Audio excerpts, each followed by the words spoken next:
format that has been agreed on is that there will be opening segments of 6 minutes each.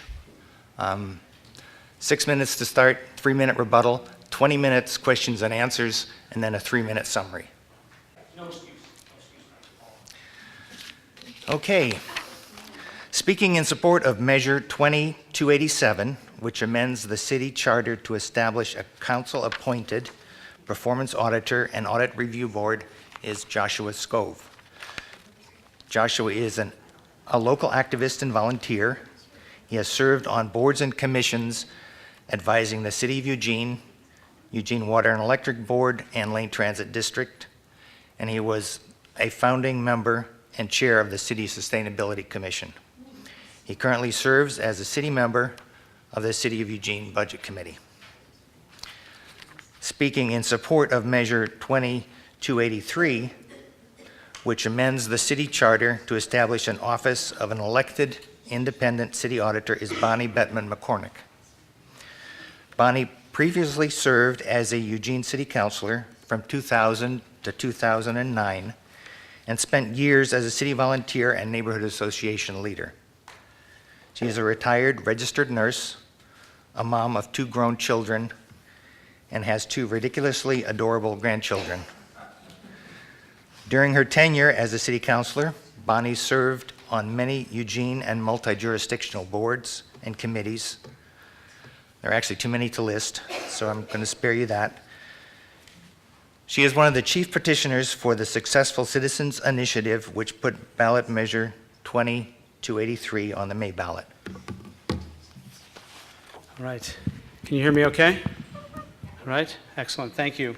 Well, thank you, Jan. Thank you, David, for organizing this as well. And thank you to everyone for being here. It's always a pleasure and a privilege to speak with and engage citizens on important issues. I don't take it for granted. So I want everyone to walk away with 3 main points from me. I'm in favor of a performance auditor. I think 283 is a deeply flawed measure, and 287 fixes those flaws. Let me get into the details. As many of you know, I ran for Eugene City Council in 2016, and I campaigned in no small part on exactly this issue, having a performance auditor. This was part of my platform. For me, this is really part of the history of this in the city. We had a 2002 report from the Citizens Charter Review Committee that suggested exactly that, a council-appointed performance auditor. This wasn't my idea, that's where I got it, and there were other candidates in 2016 who advocated for this as well. So I feel like this has kind of been in the water for a bit, and I'm excited that we're able finally to get to this stage. So tonight's discussion, for me at least, is really not about whether we should have an auditor. It's not whether, it's really how. It's like, what are the details of how we're going to do that? How can we do it best? And that's the question before voters as well. It's not whether, it's really how. Now, they could vote no on both measures, but they have 2 measures that are quite distinct in ways that I think are helpful. But you know, let's face it, I think most people want more accountable, more transparent, more effective government. So those are really the points that I'm going to address, how exactly we can pursue that. So 283's problems for me are really in 3 categories, and 287 fixes each of these, so I'm going to proceed from 283 first. 3 big points: expensive, unaccountable, ineffective. Expensive. The salary, which I think most people have heard a lot about, is unreasonably high, but in a way that makes the measure not just expensive, but simply overpriced. This person would be one of the highest paid politicians in the state of Oregon, more than the Attorney General, the Secretary of State, more even than the Governor, and actually more than the Portland City Elected Auditor by more than $50,000. The salary also wouldn't really be set by the city, certainly not fully. It would mostly be set by the EWEB board and the Salem City Council. And that's the formula in the measure that many of you have heard about and probably followed the news this week. Also, the budget is, as I understand it, having looked at other cities as part of the mayor's review of different performance auditors elected and appointed last summer, it's quite out of line with the scale of our city and the scale of our city budget. So that's expensive. That might not be enough by itself. So let me proceed to unaccountable and ineffective. Unaccountable. There's no citizen advisory committee. This is a fundamental flaw for me. And it diverges from what is really common with elected and appointed city auditors in many cities and auditors in many cities and counties. That's a big deal. It's also not necessarily independent. Despite what you may read or see on lawn signs, elected and independent are not the same thing. This person would have to campaign and would have to raise campaign funds. And that means that person would be no more or less independent than any other politician. I will let you infer from there. And we can get into it, but I think there's a long discussion to have about independence. I think it's important to have that value stated clearly, and I want it too. We should talk about what it means. Elected is not the same thing. And third, under unaccountable, I would say the absence of a residency requirement. That's right, the person does not need to live here, according to 283. The city manager does, councilors and the mayor do, executive staff do. I think this is a goofy absence of a requirement that would go into our city charter. Finally, ineffective. In general, an auditor would have no power to implement any recommendations. That's true for elected or appointed. But worse, an elected auditor would have no obvious connection to the people who actually do implement and make decisions on policy. In other words, council and the mayor. So shining a light on the problems is good, but it's not enough. The reason we have appointed auditors in many places is exactly about the form of government. And I'll come to that in a little bit. Also, this is not about holding council and the mayor accountable. That is what elections are for. This is about holding the city apparatus accountable. It's about the city manager more than anything else. Finally, as you consider what kind of auditor you want, think about whether you want more of a professional or more of a politician. You don't want someone who is focused on campaigning, I would argue. You want someone who's a professional auditor doing it as a career. So many ways I'm being told that I only have 40 seconds remaining. Okay. Why are there so many flaws? I just went through a bunch of them. I think it's because this was designed without public input. 287, which actually had a lot of public input, has a citizen oversight committee, a reasonable budget, scaled to our city, a residency requirement, as I mentioned, that 283 doesn't, and it's in line with our current form of government. A final quick note about that, and we'll come to more on that later. 283 opponents often talk about auditing council and the mayor. This is a huge misunderstanding. Council and the mayor have no budget, they have no staff, and they don't do any management. We need to audit the apparatus of government, the city manager and everyone who reports to him. And I'll pick up more questions along the way. Just in time. All right. Thank you.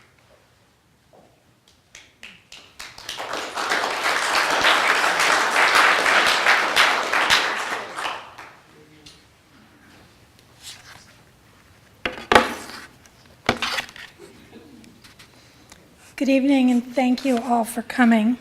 Thanks to the neighborhood leaders for giving us this opportunity to have the forum. I'm here on behalf of our Citizens Initiative campaign to talk about what we believe to be one of the most significant improvements we can make in our city government, establishing democratic checks and balances.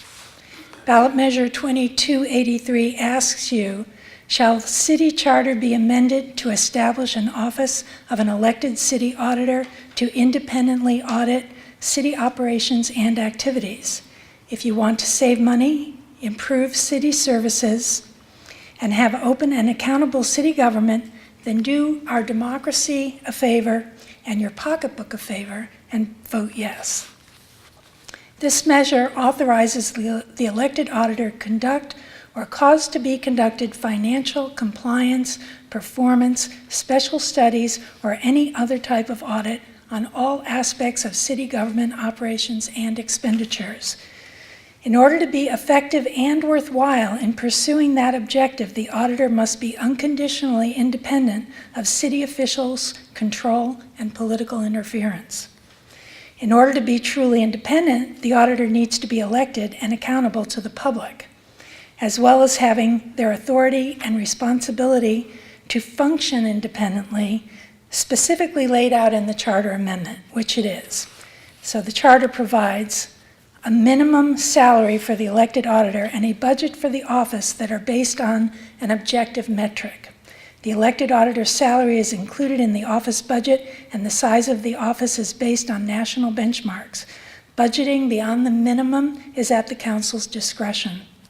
The auditor has subpoena power in cases where the city may withhold or unreasonably delay access to information, materials, data, or property needed to complete an audit. The elected auditor hires and supervises the deputy auditors in their office. After a citywide comprehensive risk analysis and after public input and city council and management input, the elected auditor determines the activities to be audited and the schedule. The elected auditor is required to establish a whistleblower hotline for anonymous tips from any source on fraud, waste, and illegal activity. This has been proven to be the single most effective strategy for detecting and preventing fraud, waste, and abuse and recovering costs. The auditor has the authority to schedule time for audit reports and public hearings on the council's agenda. The auditor has the authority to determine protocols for the office based on government auditing standards and input from city officials. The elected auditor can convene a citizen advisory committee or work with a committee that's convened by council. The auditor can hire their own attorney to avoid conflicts of interest in case they may occur with the city manager's attorney, and the elected auditor is authorized to follow up and report publicly on recommended corrective actions, and the elected auditor is authorized to provide audit or non-audit services to the city council or manager on request. All those responsibilities and more are what the auditor's office budget will cover. The elected auditor will have far more accountability than any other city official. Auditors are career professionals, not politicians. The auditor is a nonpartisan, full-time position requiring rigorous professional qualifications. The auditor has to stand for election every 4 years and is subject to recall. The auditor can be removed from office due to an adjudicated incompetence or a conviction of an offense pertaining to the office. The auditor must remain accredited throughout their tenure, and the auditor's office is required to undergo regular audits and evaluations performed by nationally accredited professional auditing organizations. Those evaluations will be publicly available, as are all the audit reports, work plans, and schedules. The auditor's office will be required to adhere to government auditing standards as published by the U.S. Government Accounting Office. And that, my friends and neighbors, is way more accountability than any other city official, as you know.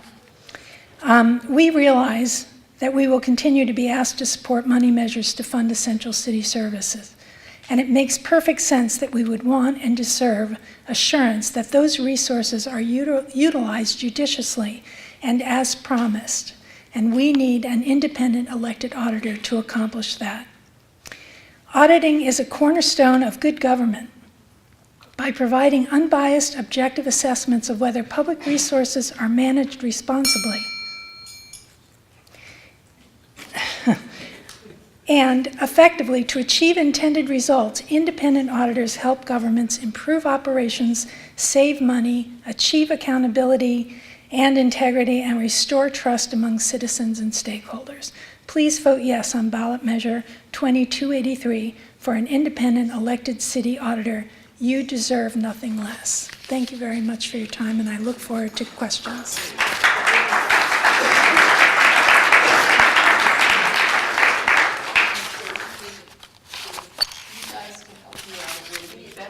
I think we have, do we have rebuttals first? Cheating one at a time here. Okay. Thank you. Appreciate that, those details. So I'm not going to proceed point by point, but I want to sort of make at least two groups of points. The first is there are a series of, I think, totally legitimate points that were just made that I think are actually the same in both measures, and it may not be totally obvious, so I want to make sure I make a bunch of those, the points that are the same. And then there are a few statements that I don't agree with, I think at the very least need to be parsed a bit, and I'll let you sort of decide where you'd fall on those. So do your pocketbook a favor. It's a good line. I agree. And actually that's the point of an appointed performance auditor as well, and that's in fact one of the main functions served by performance auditors, appointed and elected all over the place. They are supposed to find cases not just of fraud and abuse, but just inefficiency, sort of work collaboratively with city government in many cases. So I completely agree.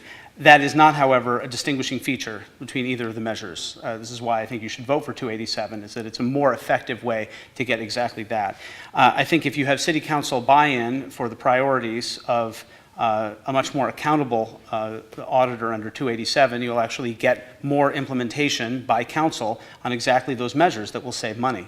So I agree. I just think 287 is going to be much more effective in that case. Whistleblower hotline. And just, you know, any sort of hotline to get examples of waste, fraud, and abuse. Those exist in many places. It's absolutely right, both from city employees and communities as a whole, and yeah, they are absolutely effective. The county has one of those that goes to the appointed auditor for the county. So that's not something that, again, is a distinguishing feature necessarily for either an elected or an appointed auditor. Good idea, great idea, maybe necessary, but again, not a difference. I see a couple of other things. You heard reference to the GAO Yellow Book, the standards for public accounting. I really encourage you to take a look at independence in there. There's nothing in there that says to be independent, you need to be elected. And in fact, independence is complicated. You can be independent and elected, and you can be independent and appointed. So again, I think I'm going to keep driving a wedge between those two terms. But it's really important to make sure that we have professional standards, and again, those are the same in both measures. And I completely agree with the proponents of 283, but given all the other things wrong with the measure, 287 is going to check that box and do a good job on the other points as well. I think I'm just about out of time, and I'll circle back on independence in our form of government, some of the other Q&A.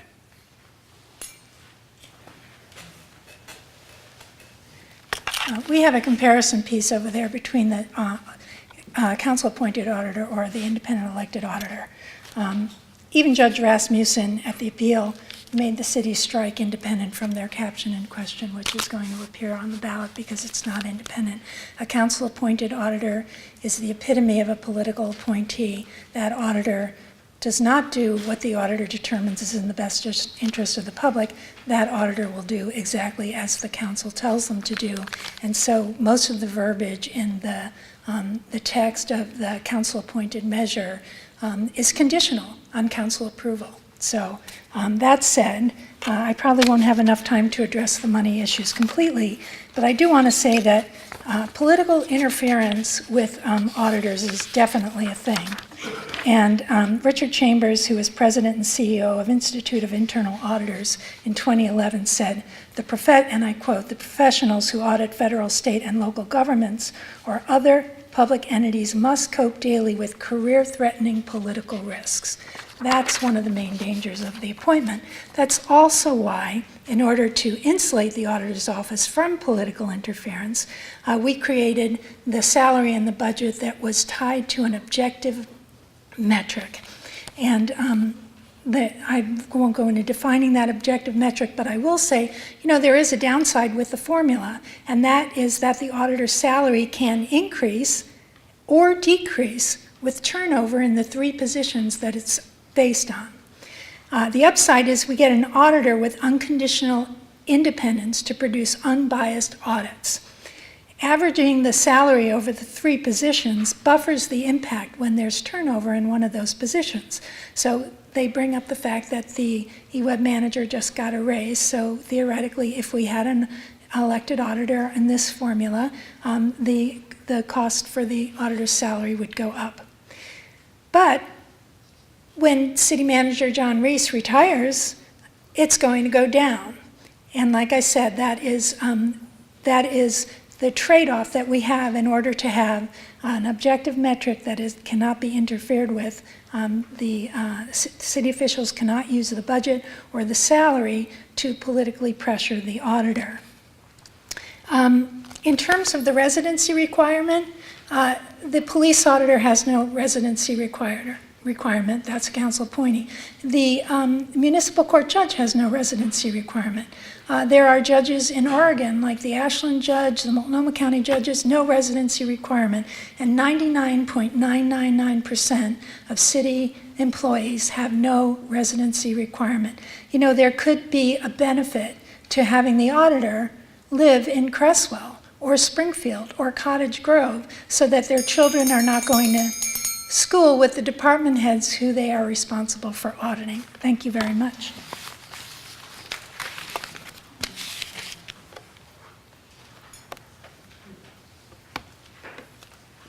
Sorry, my printer quit, so I might need this. So now we're to the question and answer portion of tonight's presentation.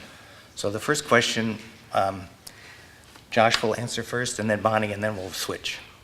So yes, the gentleman over here.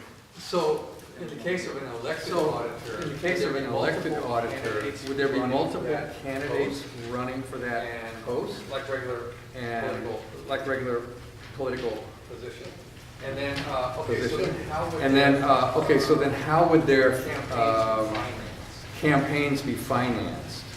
In other words, who would they be beholden? In other words, who would they be beholden to based on their campaign contributions? Sure. No, pass. Come on. I'm going to give that up. Great question. So lots of people could run. It would be, the way it's written in 283 and 287 would be just like our other elections, except for the very first election, which would be a little weird. Hard to go into this in less than a minute, but essentially, whoever gets the most votes in the November election, if this is passed in May, would win. So if there are 3 candidates or 5 candidates or 19 candidates, it could be someone with a very small percentage of the vote. So it's a bit of a flaw in 283. I think, again, that speaks to this being done sort of without public input and without full vetting. How would the money be raised? I mean, it's campaign finance, and I think that's important to say. Again, I'm not saying that that's all bad necessarily, but we should be honest about that, and the point that an elected person is, an elected auditor is no more or less independent, as I said before, than any other elected official. And so if you have concerns with campaign finance, you should have concerns with that position. I think it's the combination of points that make this person less independent.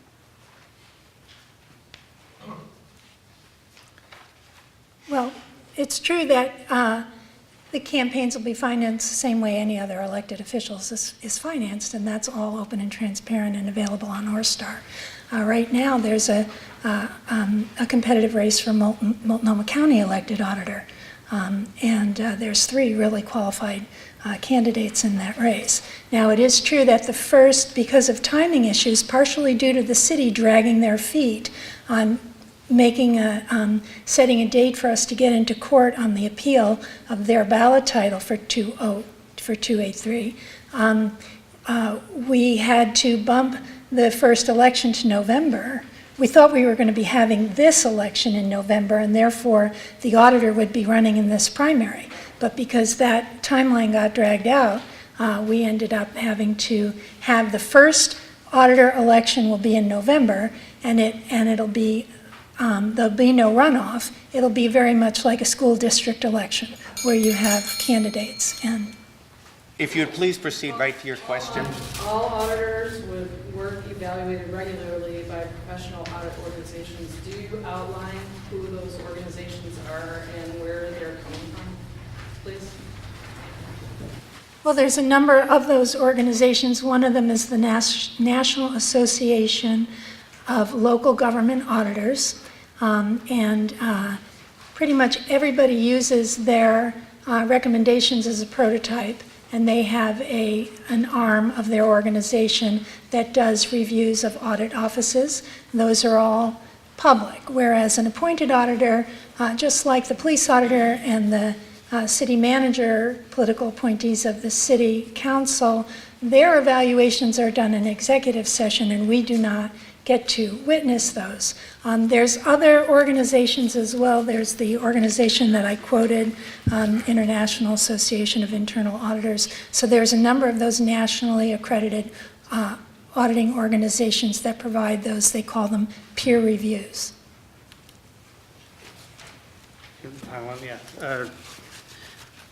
We're not going to disagree a lot on this one. I hope that's okay. It's going to be less exciting. But I just want to pile on a couple things. So I completely agree. There are lots of standards out there, and I don't think there's a lot of mystery, and both measures explicitly refer to them. NALGA, the National Association of Local Government Auditors, is a good one. Both of them have reference to the GAO's standards, the U.S. Government Accountability Office standards. I don't worry about that so much. I think it's actually a little disingenuous to blur the lines here and talk about the review, say, of the city manager in executive session. I totally agree that's a problem and it's ridiculous. And actually, I campaigned as well on that we should have open public reviews of the city manager every year. I think we all believe in that.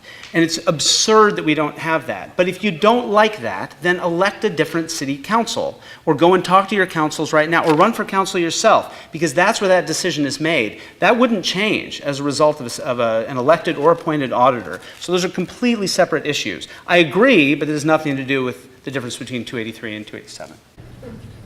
Does Eugene already have an internal auditing staff and an external financial compliance audit like most cities and towns?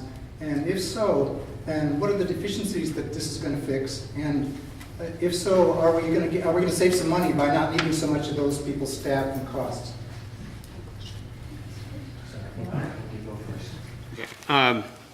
So I'm on the budget committee, and one of the horrible things about being on the budget committee is having to answer questions about the budget committee in less than a minute.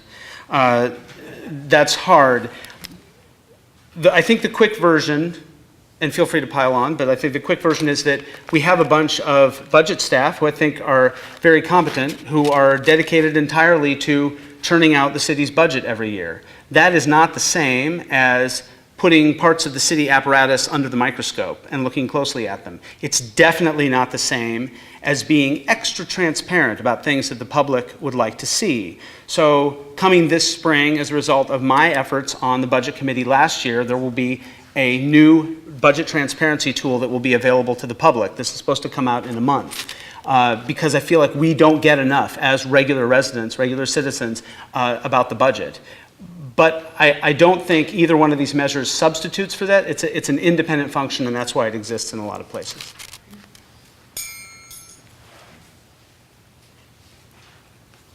All governments and some corporations, et cetera, have to provide a comprehensive annual financial report, which is, everybody calls it an audit, but what it is basically looking at the city's bookkeeping practices and determining whether they are standardized and consistent with standardized bookkeeping practices. So that's that audit, and they've had the same company audit that for as long as I've been around, which is 30 years or something.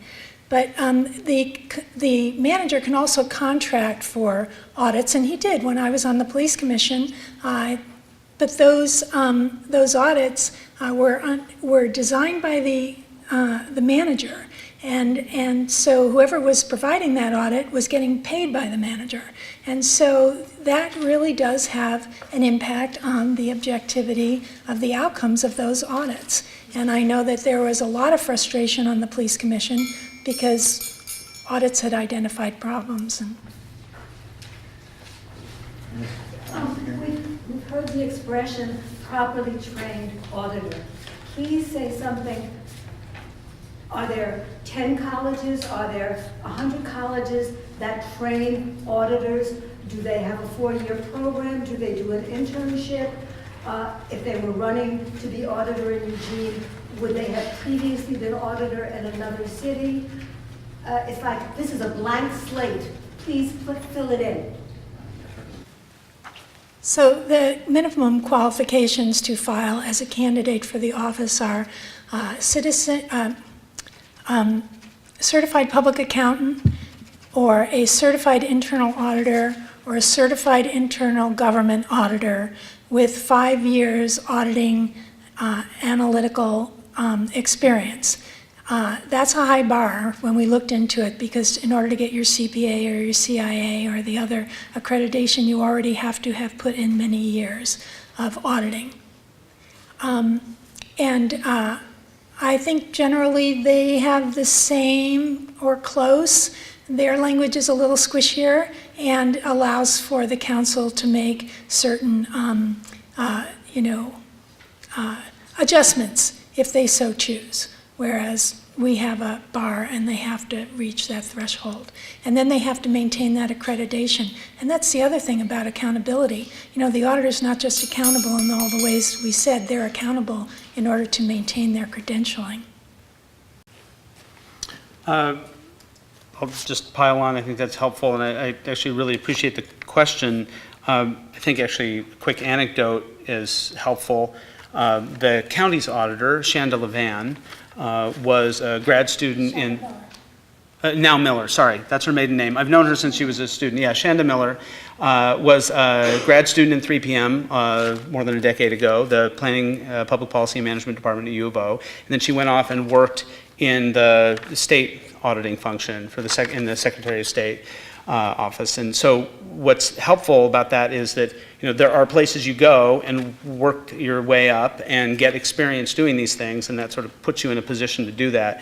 So I mean, there are career paths that lead to this. I don't actually worry about that in either measure. So I think we can draw someone good. I guess the reason for an appointed position is I don't really think it's necessary to have someone who wants to do the political thing as well, because the person would have to be a politician.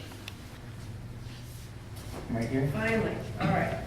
I have a two-part question. Number one, I just want to make a statement. As a therapist, I have to keep my accreditation up. That is my responsibility. A physician has to keep their accreditation. That's their responsibility. So that shouldn't really enter the picture with the auditor. That's their job. But I did want to say the Portland auditor is paid $50,000 less than what you're going to hire somebody at. And why is that? Can I get to the It's a much question? bigger city. That was a question. Oh, sorry, my turn. Yeah, good question. Why would we pay that much more? Or why would we pay more than the governor or, the vast majority of elected officials in Oregon? I guess, and for that matter, why have a budget at the scale that we're talking about? Like almost $700,000 a year, and with growth, it'll soon be $800,000 a year. So I think it's a really good question, and I actually think the measure is it's too expensive the way it's written, and it's totally inflexible as well, because that would be put into the city charter. So again, you've heard my passion for accountability and having an auditor. This is about doing it right, not doing it, frankly, I mean, there are a lot of just loose ends in this measure, and this is just one of them. And I encourage you to think about what else is wrong with the measure if it has loose ends like that. I think that's... I was wondering what the reasoning was, why it was so high. Well, yeah, and I'll allow to speak, but I would say it shouldn't be that expensive. Hopefully I can address the costs when we have our chance to wind up, because 1 minute is just not enough time for a substantive answer.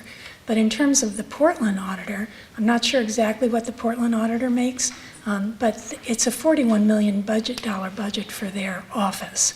And they have many activities in their office, different kinds of authorities.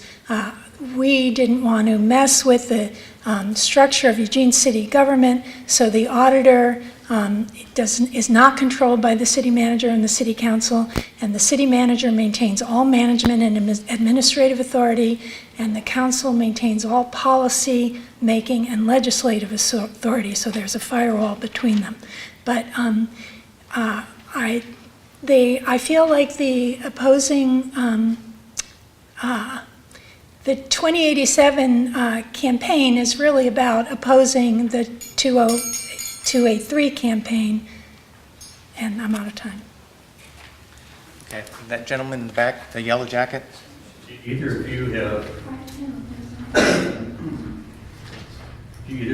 evidence that having an auditor actually saves money and improves cost effectiveness?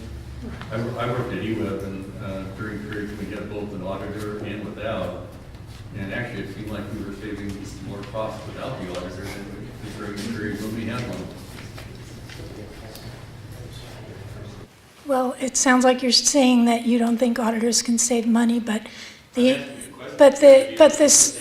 research that's been done, auditors can save $4 to $5 for every dollar that's invested in the function.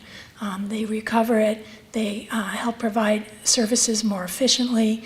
As a matter of fact, Oakland has an elected auditor, the City of Oakland, and they were going to cut the budget, but the manager decided to hire a managing consulting firm to do an audit of the Oakland Auditor's Office, and they said in some cases they saved $9 for every dollar that had been invested, but in general they saved $4 or $5 for every dollar invested, and they actually recommended adding an FTE to that office. Yeah, it's a great question, and that's a great example, and I agree that we could go and look at elected and appointed auditors all over the place and find a lot of examples of savings. I think in general, that's what it bears out. But let's be clear about what it takes to get those savings. So it doesn't just take a study by an independent part of the government. It takes the political will to implement.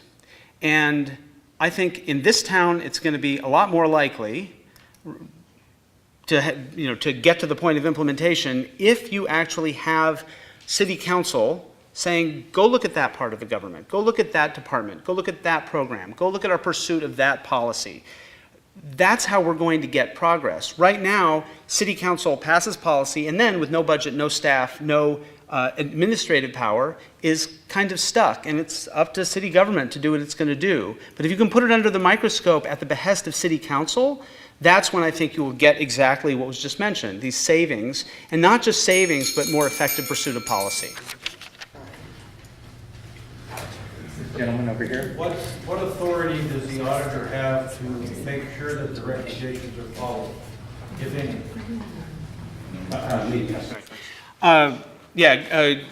Great question. So none, I think, is the quick answer.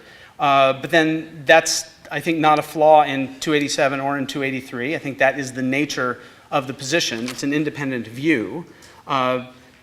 Just to follow on what I was saying, if you have a city council that has asked to find out the effectiveness of a particular program or department or whatever, that is sort of the beginning of the political will to make the change, to commit to actually spending money or firing people or whatever. So that's actually why I think an appointed auditor would could be much more effective here.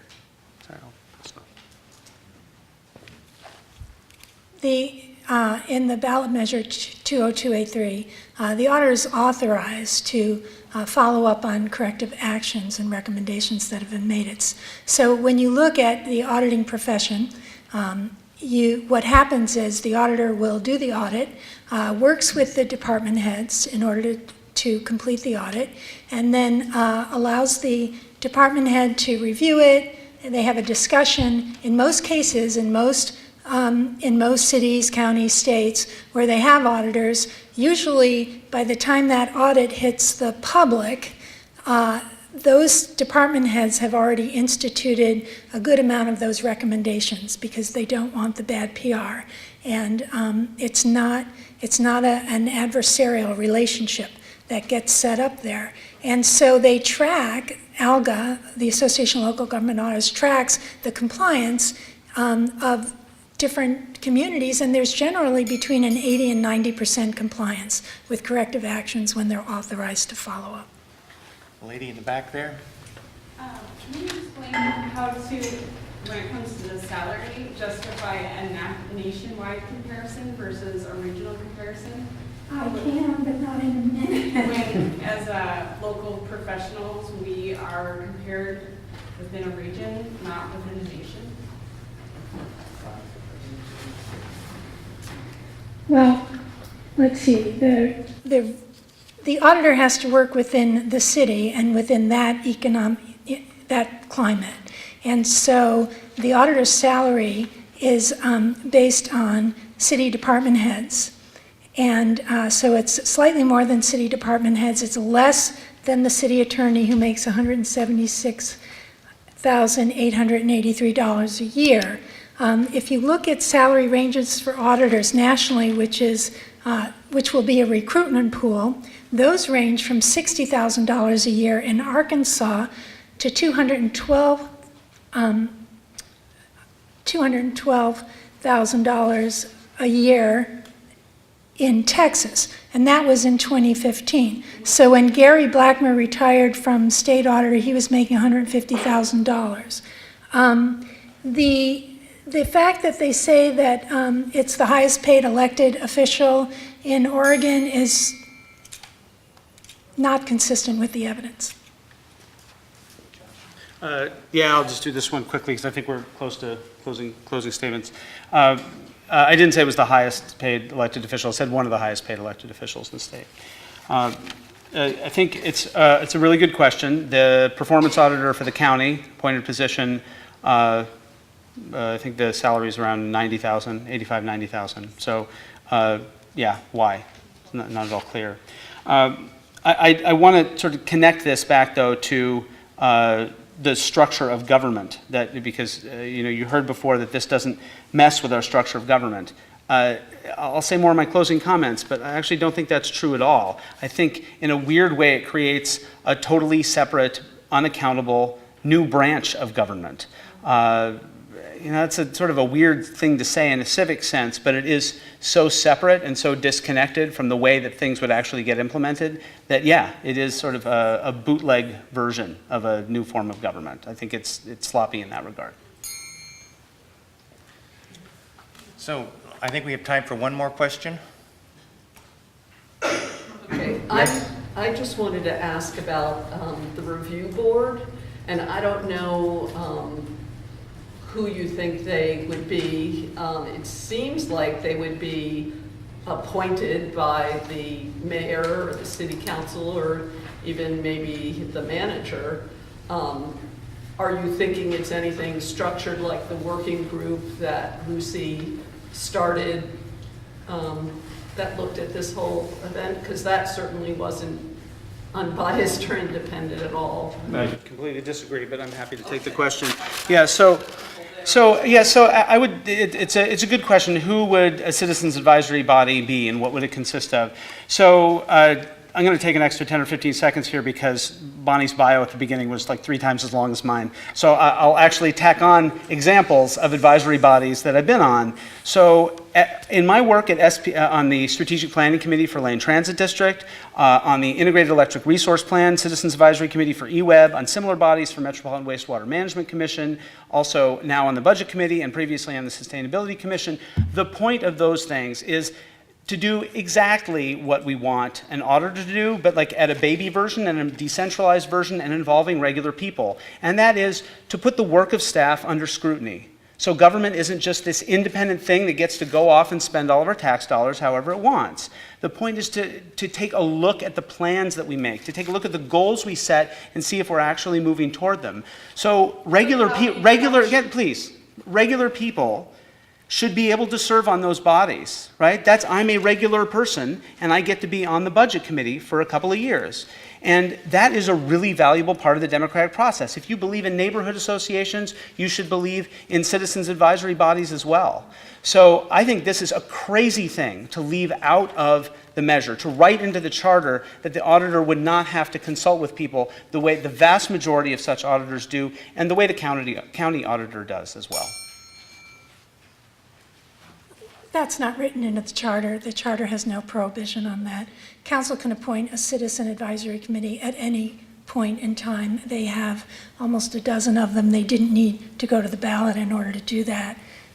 In terms of the makeup of citizen committees, there is no prohibition in their measure for the makeup of their citizen advisory committee for people with conflicts of interest. And as people in Laurel Hill Valley neighborhood and some other neighborhoods have seen, there's people on the Planning Commission that have connections with developers who have contracts with the city. Conflict of interest is a huge problem on citizen advisory committees in the city. So there's that. And then Gary Blackmer who was the elected Portland auditor for 3 terms, the elected Multnomah County for 2 terms, and then Kate Brown appointed him to be the state auditor, and he served with distinction there until he retired in 2016, and he was the head of ALGA for a while. He trained Shonda Miller. He has said that this format for a citizen committee is extremely intrusive and threatens the independence of the elected auditor or the appointed auditor. And he also will be here to speak, and he endorses our measure. Okay, thank you. Let's all take a deep breath, Can we do like 5 minutes of yoga or something, maybe? Okay. and then we're going to have a 3-minute final summary from each of our speakers this evening. And I believe, Bonnie, that you're first. Well, thank you for listening. This is an extremely complex topic, and we can only basically, I think, surf the surface of it. But I'll try to address some of the issues. So, in terms of the auditor's salary, what's very important is that be on par with department heads. And the only thing, the base salary is on par with department heads. But department heads do not have to run for re-election. They're not subject to recall. They get guaranteed raises and cost of living increases, and their evaluations are not made public. So there's an added burden to being an elected auditor that city department heads don't have. And the auditor's salary is also in line with professionally qualified elected officials in Oregon, including district attorneys, judges, and sheriffs, who had base salaries ranging from $151,000 to $187,000 based on 2016 figures from the Compensation Board. So you may be, and when they're very selective about what they quote in terms of comparisons of salaries. And so the city manager makes, I think, 3 times as much as the governor. So you may be of the opinion that department heads, DAs, judges, not to mention city managers, are paid too much. But that doesn't mean the elected auditor should be singled out and penalized for that. The auditor has to be able to work on a level playing field with the officials whose programs and departments he or she will be auditing. Now, the auditor office staffing is also based on an objective metric. And the staffing of the office is based on national benchmarks, which are, for Eugene-sized city, 3 to 6, 3 to 5 staff. So we're looking at the elected auditor and up to 3 deputy auditors, no administrative staff. It's appropriately scaled to ensure they have the capacity, tools, and resources necessary to address all city activities and expenditures.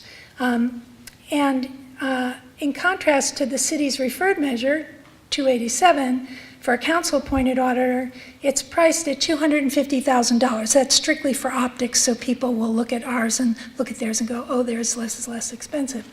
But according to the city attorney, that funds one auditor. One auditor. The city has a $677 million budget this year, and that is just what's in the city budget. It doesn't include other municipal services that you pay for by privatized contracts like Sanapac.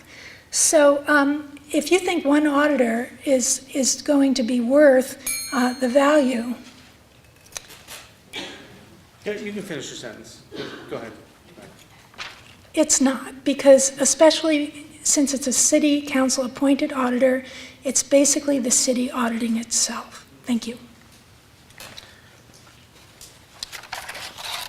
All right.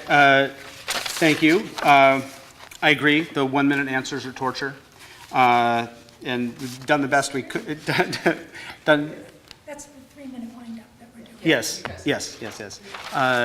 But it is really hard, and we'll all have to kind of decide for ourselves, and it's complicated. And let me cover a couple of quick details and then try to pull it back to a big picture as I understand it. Conflict of interest issue, no. actually, for the Citizens Advisory Body. We have, if anyone who's been on a Citizen Advisory Committee or a City Board or Commission knows there's a training you go through. There's a ton of rules associated with that. Rules about things like, there's lots of things you can and can't do in that role. So let's not make that some sort of dark Orwellian danger. Actually, there are rules around that. You heard the word intrusive, the idea that a Citizens Advisory Body will be intrusive. Well, excuse me. Actually, a Citizens Advisory Body is supposed to be intrusive. That's the whole point. And I've been plenty intrusive in trying to hold local government agencies accountable to the big goals that we set as a community. That isn't always comfy, but I think it's really important, and it would be especially important with a performance auditor. So again, conflict of interest issue and intrusive, those are not issues. Those are actually strengths of 287. You heard that it's not written into the charter. I complained about the lack of a Citizens Advisory Body. You heard that it's not written into the charter, that there couldn't be one. But the point is there doesn't have to be one. There doesn't have to be consulting of citizens. That is a weakness in 283. That's a lack of democratic accountability in 283, in my opinion. So finally, on big picture, you heard the strengths of 287, citizen oversight, the reasonable budget, the residency requirement, more consistent with our form of government. That is accountable and effective. And I want to close on this notion of effectiveness. I think at the heart of 283 is a misunderstanding about whom we need to hold accountable. It's not that we don't need to hold council and mayor accountable, we just have a way of doing that, and it is called elections. What we really need is a way to hold the city manager and the city apparatus accountable. And we need a way that then results in the implementation of the recommendations that you get. That is the way our government can be more effective. I have a ton of things that I'd like to see our community do better. I've been an advocate on climate change action, on transportation safety, on housing. I know many of you in this room are passionate about those and other things as well, or you wouldn't be here. But that means you got to light a fire under your city council, and it means you got to give your city council the tools to get the government apparatus to work better for all of us. Thank you.